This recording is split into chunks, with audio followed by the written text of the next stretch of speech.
All right, this is Luis Sando of FightHype.com here with Maricela Cornejo. First of all, you're here in Vegas, big fight weekend. How does it feel being around this atmosphere?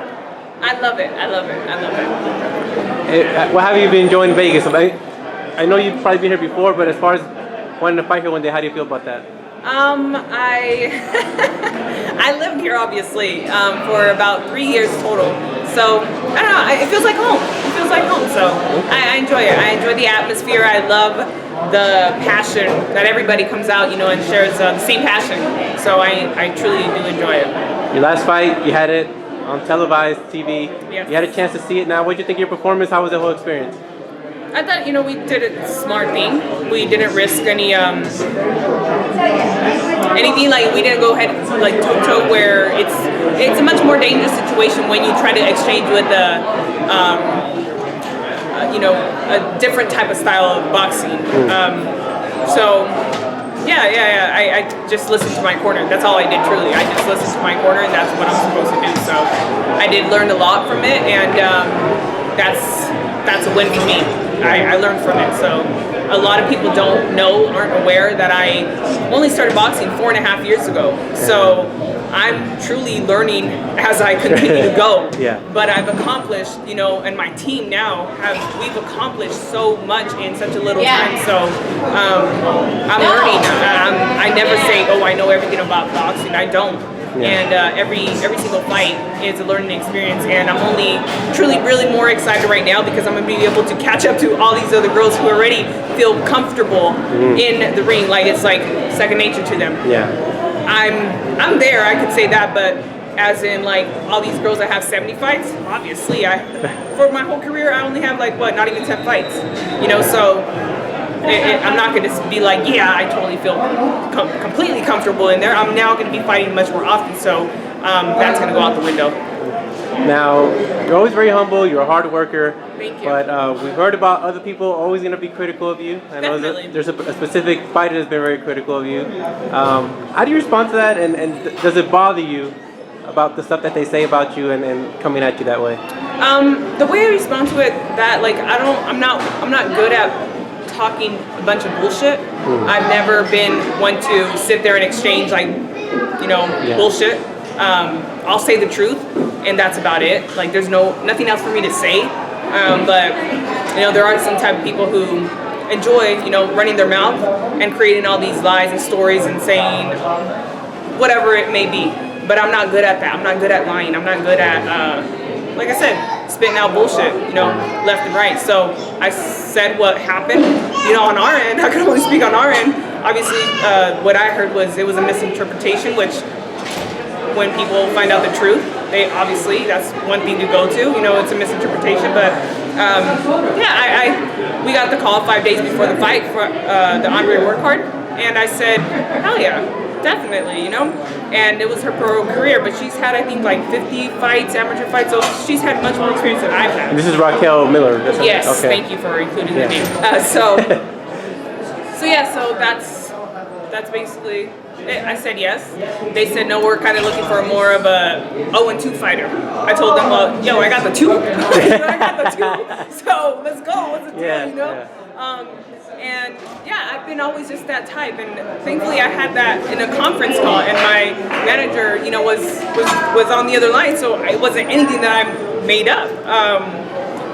So I've always just been that type, just to be like, let's do it. And they're like, well, wait, what are you doing? I'm like, no, let's do it. I'm not going to be in a sport where I'm saying I want to make a difference. I turn down fights left and right where it can be a potentially good fight. I've never been afraid to risk an L. I don't prepare for an L, but I've never been afraid to put myself in a situation where it might be a little risky. So I can only speak for myself, like I said, and that's about it. Like I have nothing more to say. A lot of people are like, what if she comes up to you? I ain't got time for that. I'm not the one to exchange bullshit, like I said. So keep it moving. So with that said, obviously you already agreed to fight her once. If that fight is presented again, do you take it? Yeah, definitely. We have a fight coming up.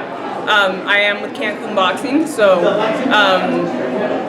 we have a December fight. I'm pretty sure we're gonna meet in next year, but mean, I'm pretty confident on my name alone that I don't have to drag anybody else's name, you know, to try to get a little limelight for myself. So I believe people who do that aren't confident, truly confident in their own name, their own unity, that they have to grab somebody else's name who happens to have that limelight and try to drag them into a mud game. So I'm pretty confident within myself that I can do what I know what my vision is. There's no need for me to, bash other fighters. I respect everybody as a human being, first of all. But yeah, that's what's up. And lastly, are you surprised how much attention you've gotten? I've seen you at events, people recognize you, even if they don't recognize you, you attract them for some reason. They always want to come talk to you, the kids at the event. My outfit ain't helping. That too. I'm gonna keep it real.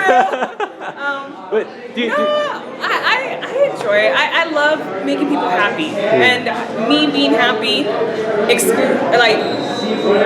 always say, energy is so contagious. Yeah. If I'm happy, I'm able to make somebody else happy. That's what life is truly about, sharing that love, and shining my own light will only open up their light, and they'll see through my happiness, they'll be able to see some type of happiness. I don't know if I'm making sense or I'm just scattering all. No, it makes sense. But that's what I truly want to do in boxing. And people ask me, what do you want to do in boxing? And it's not what I want to do in boxing. What I want to do in life that's my goal. I never imagined I was going to be a boxer. So I want to make a difference in people's lives. I want to make a difference in people who have been through difficult situations, dark times. I've been there. I've dealt with everything, and I want to show them that you can get out of it. That tomorrow is not going to be as ugly as today. It gets better, and that's what I want to do in life, not just in boxing. And boxing is my platform to be able to reach, hopefully one day millions of people, and just encourage them that anything is possible. They just dedicate themselves and truly give what they expect. Give the world what you expect in return, and that's about it. That's why I'm able to really look at myself in the mirror and be okay with the person with the woman that I'm becoming, and I am today. So. You're one of my favorite people to interview. You always keep it real. What can people follow you on social media? At Maricela Cornejo Boxing on Instagram, and on Twitter at Maricorn. Facebook, I think it's facebook.com/maricela.tv. So. All right, thank you, Maricela. Always a pleasure, and good luck. Can't wait to see you in the ring again. Thank you so much.